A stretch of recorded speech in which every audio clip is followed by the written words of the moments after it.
Take our lead, let's help you make your mark. Our goal is your satisfaction. Let us show you the way.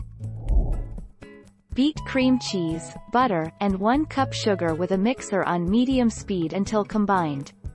With machine running, add remaining 2 cups confectioner's sugar, 1/2 cup at a time, beating well after each addition.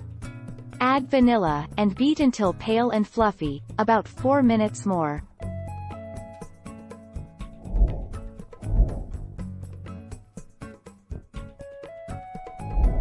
Let's help you make your mark. How do you thicken cream cheese frosting? The best way to thicken cream cheese frosting is to refrigerate it for 5 to 10 minutes. As the butter cools, it'll help firm up the frosting.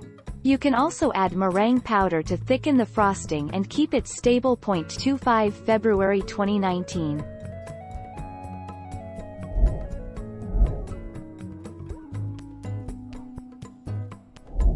Make your mark, take our lead.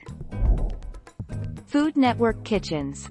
Yes, you should always refrigerate any cake or cupcake that has cream cheese frosting.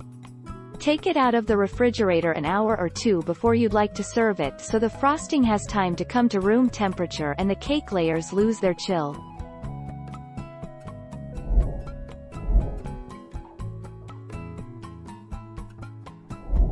Make your mark, take our lead. Steps. In large bowl, beat softened butter and cream cheese with electric mixer on medium speed 2 to 3 minutes, scraping bowl occasionally, until smooth and creamy.